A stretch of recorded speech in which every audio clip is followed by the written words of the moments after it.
자, 한번 따라하시죠. 하나님, 저는 그리스도인입니다. 아멘. 그래서 그리스도인으로서 지금 현재 작게든 크게든 하나님의 영광을 위해서 살아가고 있는 중입니다. 아멘. 우리는 정말 하나님의 영광을 위해서 살아가고 있는 중입니다. 하나님의 영광을 위해서 살아간다는 것은 아주 쉽습니다. 다른 사람의 유익을 조금만 구하고 살아가면 됩니다. 다른 사람에게 유익을 조금 구하고 주면서 살아가면 됩니다. 그래서 많은 사람의 유익을 구하며 그들로 구원을 받게 하는 것이 하나님의 가장 큰 영광을 드러내고 살아가는 비결입니다. 내가 다른 사람에게 유익을 끼쳐서 그 사람들이 구원을 얻게 하면 예수님 기뻐 춤추시리 잃어버린 영혼 돌아올 때, 주님이 기뻐 춤추실 때는 잃어버린 영혼이 돌아올 때입니다. 한 영혼이 구원받을 때 예수님께서 춤추시며 기뻐하십니다. 이것이 하나님의 영광을 드러내는 비결입니다. 오늘도 저와 여러분이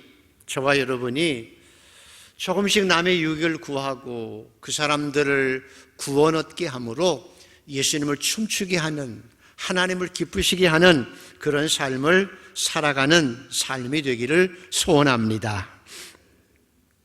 그래서 우리가 늘 점검해야 될 것은, 하나님, 내가 무슨 이런 일을 했습니다, 저런 일을 했습니다 라고 점검하는 것도 필요하지만, 정말 나를 통해서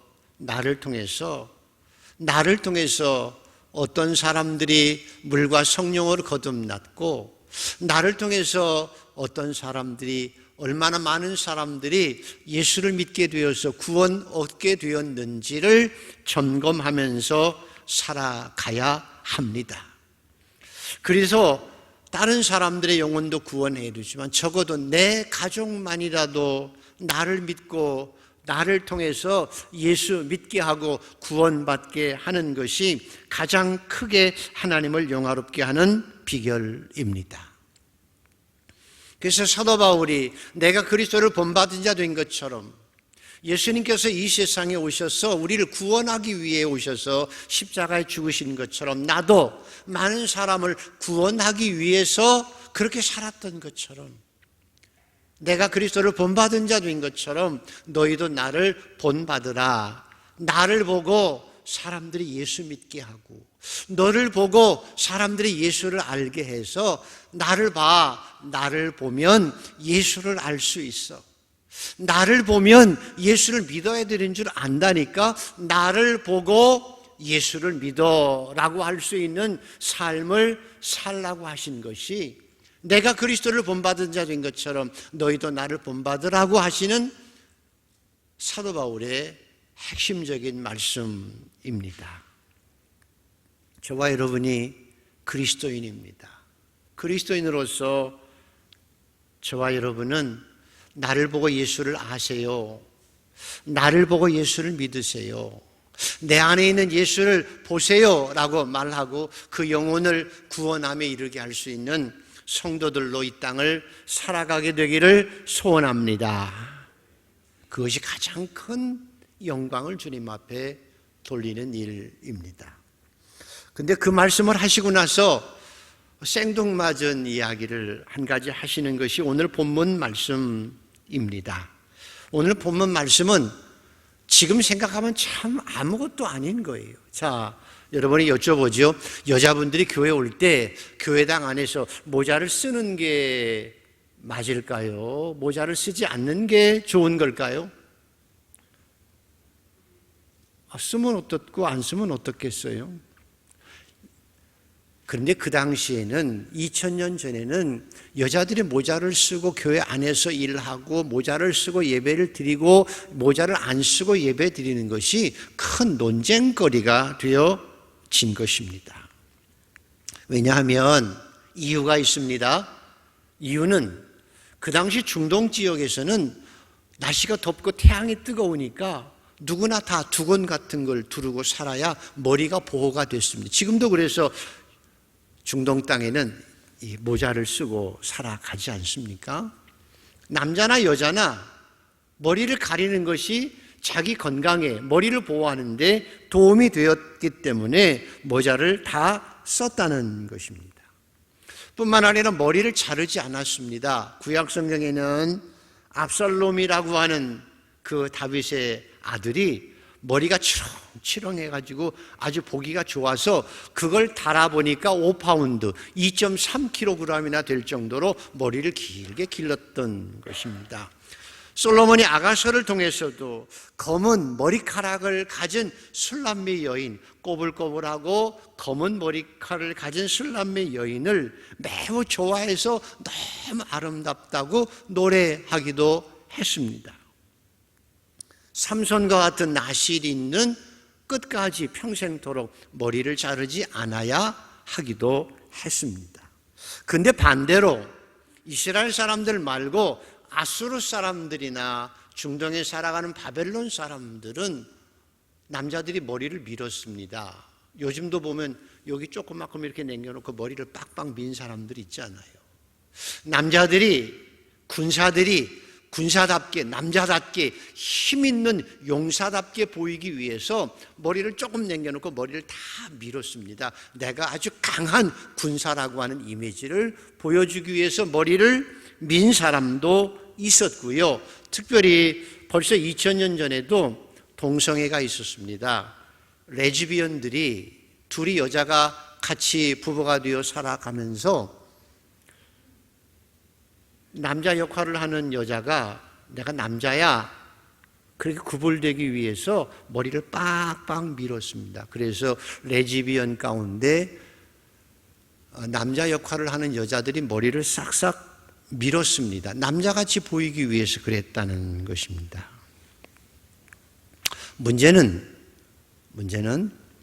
가장 큰 문제는 그 당시 고린도 지역에 있는 사람들 중에서 머리를 풀어 헤치고 다니는 사람들이 있었습니다. 두건이나 머리에 모자를 쓰지 않고 집안에서나 또 밖에서나 머리를 풀어 헤치고 다니는 사람들이 있었습니다. 그 당시에 많은 사람들은 생각하기를 여자가 머리를 길게 늘어뜨리고 살면 그것이 남자에게 성욕을 유발하는 일이 된다고 해서 밖에 나갈 때 여성들은 항상 두건으로 머리를 가리고 다녔는데 어떤 여자들은 머리를 풀어 헤치고 다녔다는 거지요. 어떤 여자들이 그랬을까? 정숙하지 못한 여인들이, 남자를 유혹하는 여자들이, 쉽게 말하면 창녀들이 머리를 풀어 헤치고 밖에서도 다녔다는 것입니다. 이런 문화 속에서 교회에 들어온 많은 사람들 가운데서 나는 그리스도 안에서 자유야, 뭐 머리 풀고 안 풀고에 무슨 상관이 있어 라고 생각해서 교회 안에 들어와서도 많은 사람이 있는 가운데서도 머리를 풀어 헤친 사람들이 있었다는 것입니다. 나는 두건 같은 건 안 쓸래. 그러니까 사람들이 자 봐, 당신 안 쓰는 건 괜찮은데 세상 사람들이 보기에는 여자들이 머리를 풀어 헤치고 살아가면 다 창녀로 보잖아, 정숙하지 못하는 여자로 보잖아. 그러면 교회 안에 우리가 머리를 풀고 다니면 세상 사람들이 보기에 아유, 저 교회는 정숙하지 못한 여자들만 있네, 창녀들만 있네 라고 하면 덕이 안 되잖아. 그래서 머리에 두건을 써야 돼 라고 얘기하고, 어떤 사람들은 아니야, 안 써도 돼, 자유인데 뭐 라고 했다는 것입니다. 그래서 두 가지 문제가 생기게 된 거지요. 첫째로는 세상 사람들이 보기에 머리를 풀어 헤치고 다니는 여자들을 보면서 아유, 저 교회는 창녀들만 많은가 봐. 그리고 머리 밀고 다니는 거 보면 아유, 저 사람들은 레즈비언이 많은가 봐. 그래서 오해를 하게 되어서 사람들이 교회를 오는 것을 꺼렸다는 것이죠. 두 번째로는 서로 자기 입장을 가지고 강조하다 보니까 내 말이 옳잖아, 이렇게 해야 돼, 저렇게 해야 돼, 서로 싸우게 되어져서 사람들로 하여금 아니 교회는 사랑하라고 했는데 왜 지들끼리 싸워? 하면서 싸우는 문제를 가지고 사람들이 예수 믿어도 별거 없네. 왜 싸우고 살아? 우리보다도 못하네. 하면서 교회를 비아냥거리게 되어져서 교회의 전도의 문이 복음이 전해지는 일에 도리어 방해가 되었다는 것입니다. 이런 문제를 오늘 사도 바울이 우리에게 얘기해주면서 소중한 게 뭔지를 가르쳐 줍니다. 교회가 어떻게 신앙생활을 해야 될지를 가르쳐 주시는 것입니다. 우리 한국에 처음 들어온 우리 선교사들은 상당히 복음주의적이며 경건한 선교사들이 들어왔습니다. 그분들이 들어올 때부터 이미 경건했기 때문에 술이나 담배를 피우지 않는 분들이 들어왔습니다. 우리 한국 교회가 복이지요.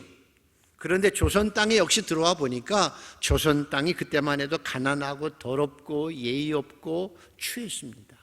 기록에 보면 한 10살, 12살밖에 안 되는 애들이 그저 이 골방대 어른 흉내 낸다고 골방대 가지고 담배를 뻐끔뻐끔 피우고 앉아있고, 그 다음에 술을 너무 많이 마셔가지고, 우리 한국 사람들이 옛날부터 그랬는 모양이에요.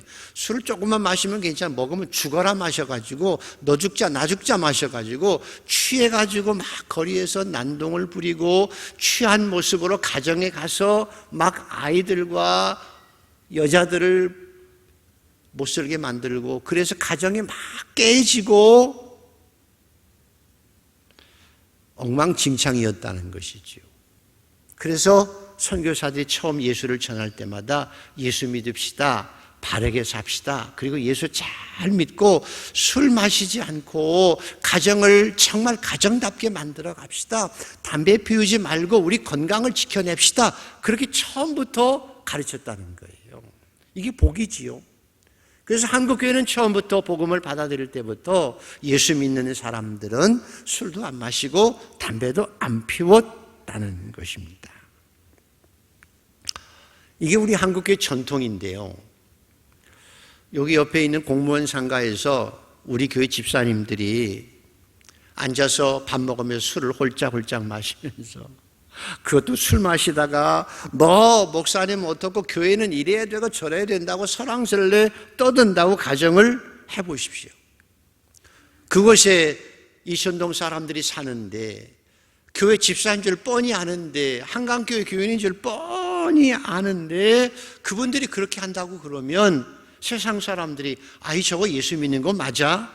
한강교회 집사들이 저 모양 아니야? 아니 어떻게 집사들이 그럴 수 있어? 저런 정도의 수준의 집사들이 있는 교회는 가봐야 뻔하지 뭐 하고 한강교회가 업신여김을 당하게 되고 주님의 영광이 가려질 수 있는 거라는 거예요.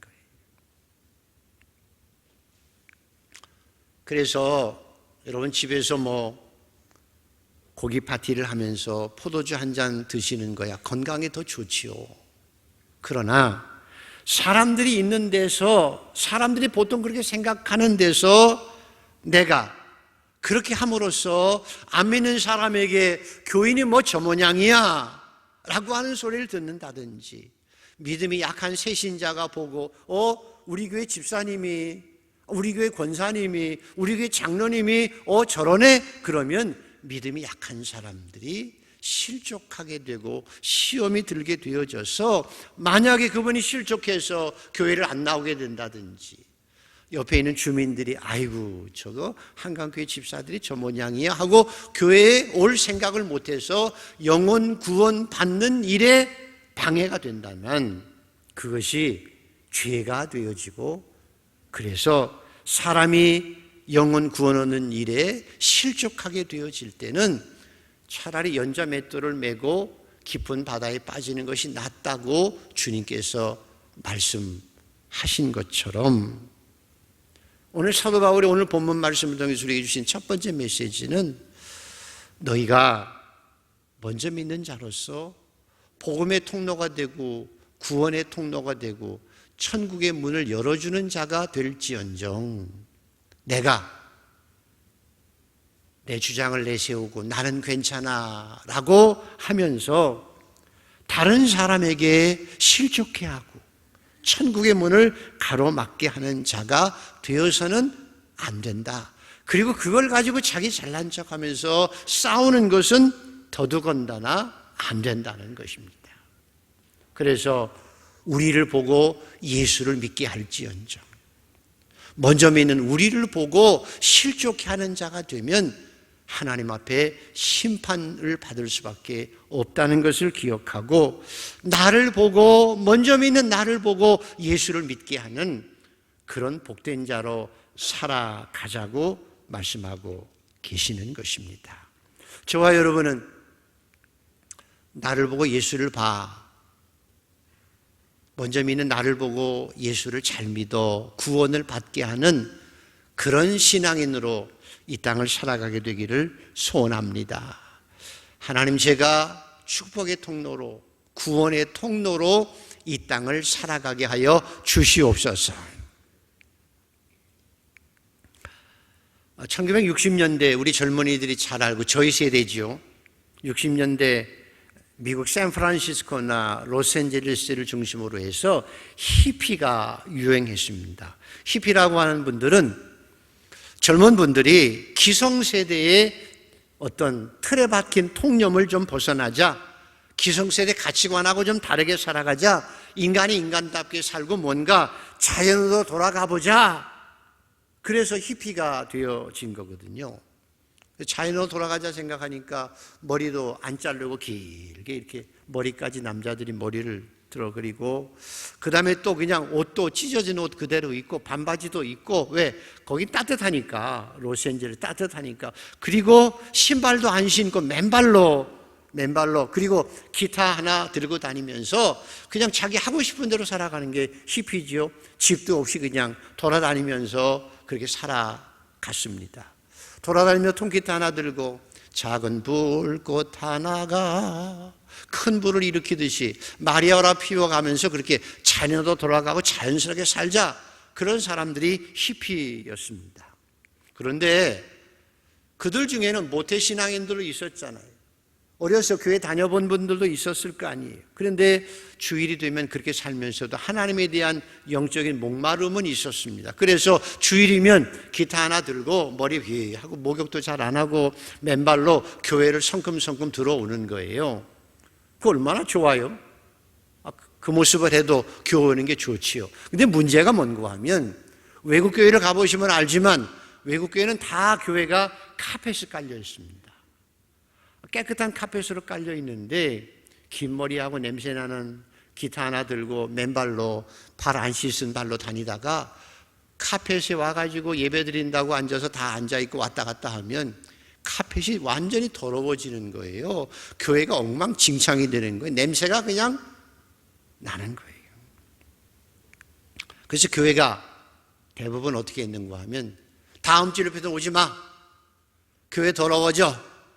씻고 오려면 씻고 오고 신발 신고 와. 근데 그분들이 신발 안 신고 다니는데 뭐 교회 오자고 신발 신고 오겠습니까? 목욕탕 가서 목욕하고 오겠습니까? 그냥 오지요.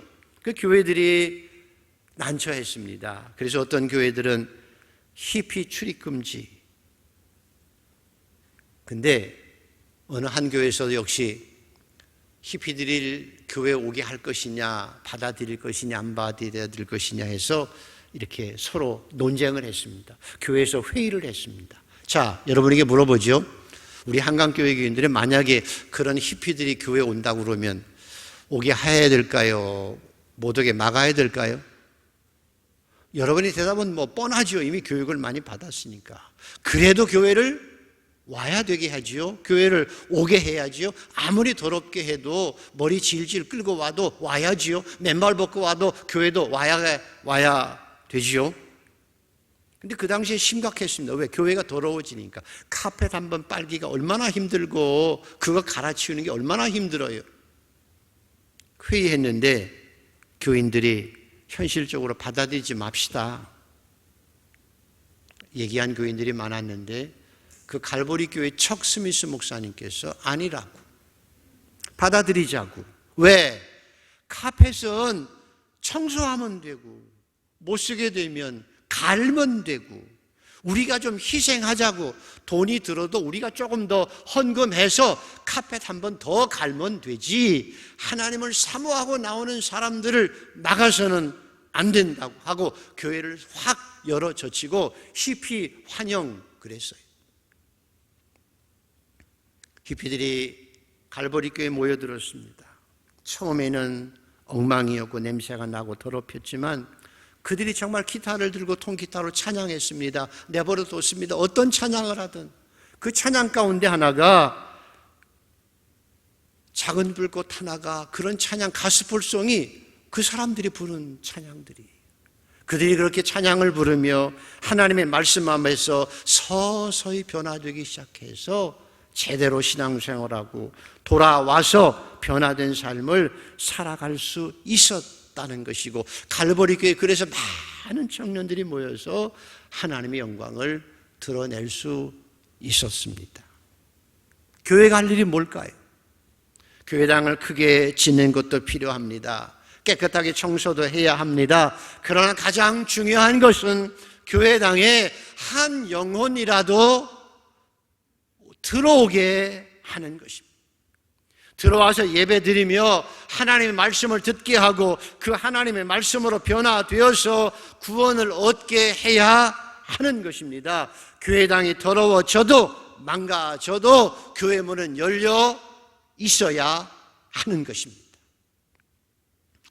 우리를 위해서가 아니라 하나님을 찾아오는 자들로 하여금 구원 얻게 하고 그들이 하나님의 사람으로 아름답게 살아가게 만드는 것이 더 중요하다는 것입니다. 교회가 해야 할 일은, 가장 중요한 것은 어떻게 해서든지 한 영혼이라도 구원 얻을 수 있는 교회로 만들어가는 것이 가장 중요합니다. 저와 여러분은 우리 한강교회가 어떤 경우에서라도 더 많은 사람들이 와서 구원 얻는 일에, 그렇고 그 구원 얻는 일을 할 수 있는 축복된 교회가 되기를 소원합니다. 우리가 개인적으로도 나를 보고 예수를 믿어 라고 할 수 있지만, 교회도 우리 교회에 와서 은혜를 누리고 구원 얻은 하나님의 백성으로 살아가자고 교회를 활짝 열어 제치고 누구라도 와서 구원 얻을 수 있는 거룩한 역사가 이루어지게 되기를 축복합니다. 이것이 은혜입니다.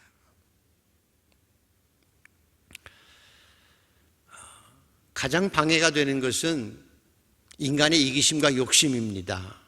그리고 더 중요한 것은 자기가 하나님같이 되려고 하는 인간의 교만함입니다. 교회 안에 가장 큰 장애물이 되어지는 것은 자기가 하나님같이 되려고 하는 욕망입니다. 그래서 인간은 누구나 다 자기가 하나님같이 되려는 욕망을 가지고 살아갑니다. 그래서 조금만 잘나면 잘난 척해서 다른 사람한테 우월하고 싶은 그 마음이 자기가 하나님같이 되려는 마음입니다. 자기가 좀 능력이 있으면 사람들을 멸시하고 지배하려고 하는 그 욕망이 하나님같이 되려고 하는 욕망입니다. 그 욕망이 조금 커지면, 능력이 더 생기면 제국을 꿈꾸는 것도 인간의 욕망 때문입니다. 북한의 김일성이는 자기가 하나님같이 되려는 욕망에 사로잡혀서 실제로 자기가 신이 되어가고 있습니다. 아니, 신이 되었습니다. 중국의 시진핑이도 중국 몽을 외치지만 그 안엔 자기가 하나님같이 되고 제국을 건설하기를 원하는 욕망 때문입니다. 푸틴이 구소련의 영광의 회복이라고 하는 슬로건을 내세웠지만 자기 영광을 위해서 자기가 하나님께 같이 되려고 하는 욕망에 빠져 있기 때문입니다. 세계 역사를 보면 수많은 사람들이 능력을 가지고는 자기가 하나님같이 되려고 제국을 만들려고 살다가 실패하고 망하기까지 했습니다. 그래서 역사적으로 보면 아수르 제국은 피를 섞어서 큰 제국을 만들려고 했습니다. 그래서 이스라엘 나라를 피를 섞었습니다. 자기 남자들을 이스라엘에 이주하게 하고 여자들을 딴 데로 이주해서 피를 섞어서 그래서 자기가 하나님과 지으려고 하는 욕망을 채우려고 했던 것이지요. 그 다음에 있는 바벨론 제국은 아수르 제국을 보면서 피를 섞어서는 안 되겠구나, 뿌리를 자른다 생각해서 정복한 나라들을 이쪽 저쪽으로 옮겼습니다. 고향을 떠나게 만들어서 제국주의 야심을 채우려고 했지만 파레스 파사의 고레스 왕을 통해서 바벨론이 망한 이유는 싸우지 않고 파사가 이겼습니다. 이긴 이유는 고레스 왕이 이렇게 외쳤기 때문이에요. 내가 정복하면, 내가 나라를 통치하게 되면 너희들 다 고향으로 돌려 보내겠다고 한 거였거든요. 그래서 바벨론에서 이스라엘도 포로됨에서부터 해방되어진 것입니다. 헬라 제국의 알렉산더 대왕은 문화를 통해서 하나로 만들려고 했고, 로마는 군사력과 시스템에 의해서, 행정과 조직에 의해서 세계를 하나로 묶으려고 했던 인간의 욕망이 그 속에 들어 있습니다. 그런데 역사를 보면 로마 제국이 무엇에 정복당했을까요? 그 조직과 행정과 시스템을 가지고 제국을 이루었던 로마 제국이 무엇에 무너졌을까요? 사실은 기독교의 사랑에 무너진 것입니다. 십자가에 무너진 것입니다. 그리스도의 사랑이 로마를 지배한 것입니다. 그래서 이 세상에 가장 중요한 것은 인간의 욕망과 이기심과 하나님같이 되려고 하는 마음을 이겨낼 수 있는 비결은, 그래서 진실로 인간이 인간답게 살아갈 수 있는 비결은 십자가의 피 흘림과 사랑만이 이 세상을 온전히 세상답게 만들고 온전한 삶을 살게 하는 능력입니다. 그래서 그리스도인의 축복은 해피니스가 아닙니다. 블레싱이라고 얘기하죠. 그리스도인이 복을 받았다고 하는 것은 God bless you, 당신이 복을 받았다라고 하는 말은 블레싱입니다. 블레싱은 브리드라고 하는 말에서 나온 거거든요. 피 흘림에서 온 것입니다. 진정한 하나님의 축복은 내가 능력이 있어서 다른 사람을 지배하고 제국을 만들어가고 내가 하나님같이 되는 것이 아니라, 내가 능력을 가지면 그 능력을 가지고 내 스스로 피 흘리고 섬김으로써 다른 사람을 구원하는 것이 그리스도인의 축복입니다. 여기에 진정한 생명이 있고 진정한 삶이 있습니다. 그래서 인간이 저주받은 것은 그 피 흘림이 아니라 내가 하나님같이 되려고 하는 것이고, 교회 타락은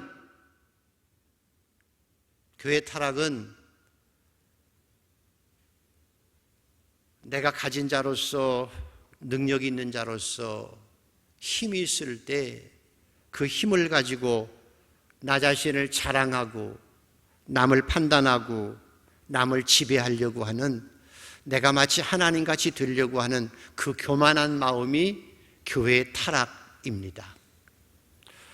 로마 제국이 정복된 사랑으로 정복되어졌는데 그 기독교가 더 이상 힘을 발휘하지 못한 이유는 교회가 힘이 있고 돈이 있어서 가난한 자들에게 이루어지지 않고 세상에서 세상을 섬기고 내가 피 흘림으로 세상을 섬기는 그 그리스도의 사랑의 섬김을 다 버리고 교회가 능력이 있다고 힘이 있다고 세상을 지배하려고 했던 것, 그것이 교회의 타락이었습니다. 오늘도 마찬가지입니다. 교회가 큰 건물이 없어서가 아닙니다. 능력 있는 사람이 교회에 없어서가 아닙니다.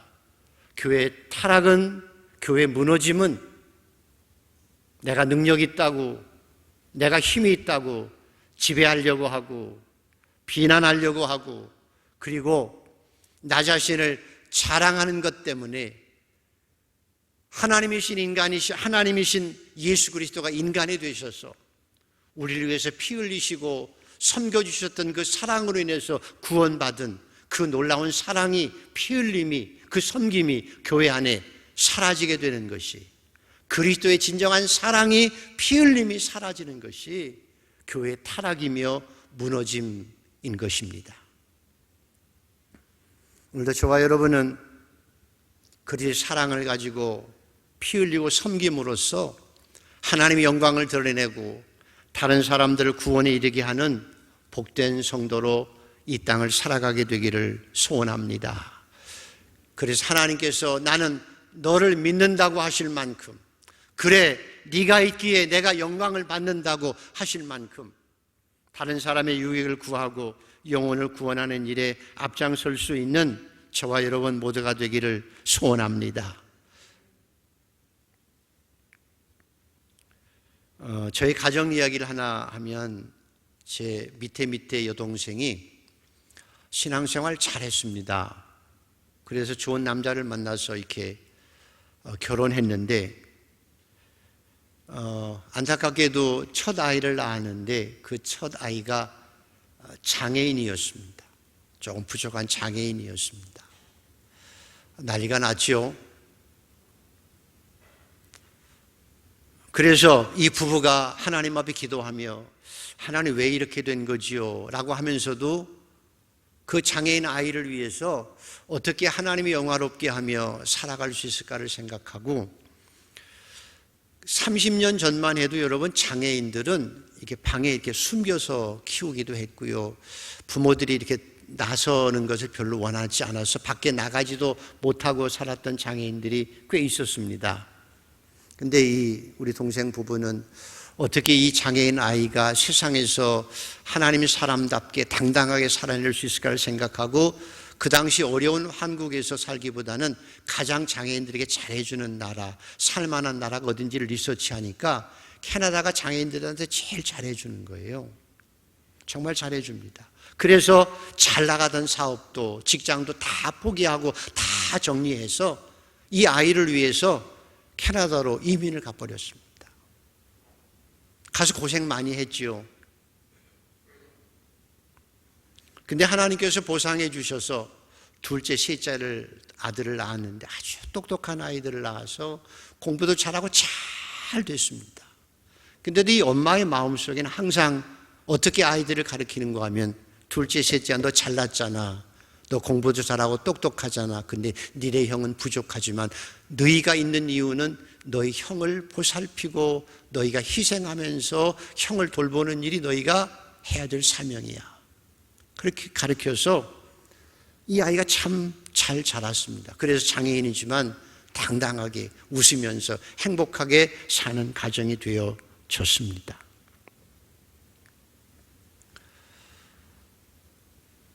자기를 희생할 수 있었던 이유는 두 가지지요. 내가 사랑하기 때문이고 가족이기 때문입니다. 내가 잘났어도, 내가 똑똑하고 능력이 있어도 형이 부족하니까 형을 끝까지 섬기고 존중하고 잘 살 수 있도록 해주는 희생은 내가 형이니까, 가족이니까 이루어진 것입니다.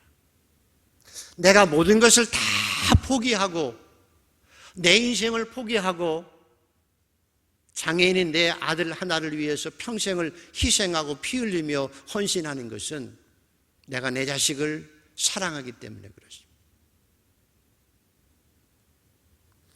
여러분 가운데 혹시나 친구 간에 얘기하면서 교회 안에서도 야, 네 아들이 너보다 낫다 그러면, 야 임마 왜 내 아들이 나보다 나 무시하는 거야 하고 화낼 아버지 없지요? 네 딸이 너보다 훨씬 이쁘다 야 그러면 무슨 소리를 하는 거야? 왜 나 딸이 나보다 더 이뻐? 나 무시하는 거야? 싸우자고 덤비는 엄마가 있어요? 없지요. 네 딸 너 참 이쁘다, 너보다 훨씬 이쁘다 그럼 맞아, 내가 차 한 잔 살게 그러지요. 네 아들 더 잘났다 너보다, 그럼 나보다 잘나야지, 밥 사줄게. 그게 부모지요. 그게 사랑이지요.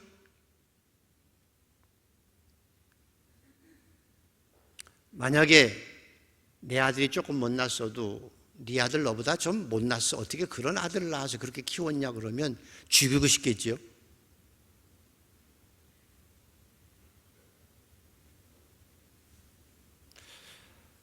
오늘도 신앙인으로서 여러분 점검해야 됩니다.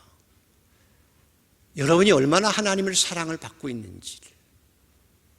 저는 하나님께 저를 사랑하시되 이 우주하고도 저를 안 바꾼다고 저는 믿습니다. 그 사도 바울도 그렇게 고백했습니다. 환난과 기근과 핍박과 그리고 죽음까지도 하늘의 천사들까지도 나를 하나님의 사랑에서 끊을 수 없다고 하잖아요. 그 말은 내가 그만큼 하나님의 사랑받고 나도 하나님을 사랑하고 살아가고 하나님이 나와 하나라고 하는 신앙 고백이지. 그렇게 나를 사랑하시는데 혹시나 여러분이 저를 미워한다고 하면 어디 가서 나 그 목사 미워 그러면 누가 열받으실까요? 옆에 있는 성도들이 그렇게 사랑받는 성도인데 뒤에 가서 욕하고 또 비난하거나 험담하면 하나님께서 기뻐하지 않습니다. 내가 하나님의 사랑받는 것만큼 그 사랑하는 성도는 십자가에 예수님께 죽으실 만큼 사랑해서 구원한 백성이라는 걸 기억하시고 오늘도 너희가 서로 사랑하라 그래야 너희가 내 제자인 줄 알리라 라고 하신 말씀처럼 우리가 주님의 사랑을 받은 것만큼 사랑하고 가족으로서 예수 그리스도 안에 가족으로서 서로 사랑하고 가족처럼 서로 존중 여기고 살아가는 성도들 모두가 되기를 축복합니다. 여러분 샴 쌍둥이 아시죠? 그걸 의학적으로는 결합 쌍둥이라고 하는데 나눠왔더니 몸은 하나인데 머리가 둘이에요. 한 사람입니까? 두 사람입니까? 샴 쌍둥이가 한 사람일까요? 두 사람일까요? 이게 구분하기 어려워서 어떤 랍비한테 물었습니다. 한 사람입니까? 두 사람입니까? 옛날에도 그런 쌍둥이가 많았기 때문에 그러죠. 탈무드에 나옵니다. 랍비가 그랬어요. 조그만 몽둥이를 가지고 머리를 한번 딱 때려봐라. 그래서 맞은 머리가 아야 하는데 옆에가 실실 웃고 있다고 하면 그건 하나가 아니다. 근데 옆에서 딱 때렸는데 아야 그런데 옆에서 아이고 나도 아파 그러면 그건 하나다라고 하는 것이지요. 예수님께서 성도들을 한 가족이라고 말씀하셨고요. 한 몸이라고 말씀하셨습니다. 우리는 가족이고 몸인 것입니다. 신앙생활을 어떻게 하는 게 잘하는 것이냐? 큰 일을 하는 게 잘하는 게 아니. 자기 자신 드러내고 큰 소리 치는 것도 아니. 내가 잘났다고 스스로 뻥튀기는 것도 아니라는 거예요. 가족으로 살아가는 거예요. 그래서 여러분 남편이 혹시 가끔 속을 새기고 싸우기도 하지만 집안에서는 그래도 다른 사람 만나서 내 남편이 이렇고 저렇고 못됐다고 그렇게 하는 아내가 있으면 못된 거지요. 그리고 아내가 좀 부족해도 남자들끼리 모여가지고 우리 마누라는 뭐 어떻고 저떻고 욕을 하게 되는 건 팔뿐이지요. 아버지가 좀 부족해도 친구들을 만나서 우리 아버지는 개판이야 라고 아버지 욕을 하는 자식은 그건 자식도 아니지요. 사랑하는 성도 여러분, 신앙생활을 가장 아름답게 하는 것은 내가 스스로 경건하게 남에게 구원의 통로로 나보고 예수 믿어 라고 할 수 있는 것이고요. 교회가 사랑으로 하나 되어서 다른 사람의 유익을 구해주고 서로 피 흘리는 사랑을 통해서 한 가족이 되어가는 것이 가장 아름답고 하나님의 영광을 돌리는 일이고 그래서 하나님이 기뻐하십니다. 자, 오늘 머리에 두건을 쓰고 안 쓰고 아무것도 아니잖아요. 근데 그것 가지고 서로 다투었다는 게 우리가 보면 참 한심하지요. 그러나 우리도 그럴 수 있습니다. 그래서 우리가 해야 할 일은 여러분 자신이 먼저 하나님 앞에 온전한 모습으로 살아가는 성도가 되기를 위해서 힘쓰는 여러분 되기를 축복합니다. 나보고 예수 믿어 라고 할 수 있어야 돼요. 나보고 예수를 알아봐 라고 할 수 있어야 돼요.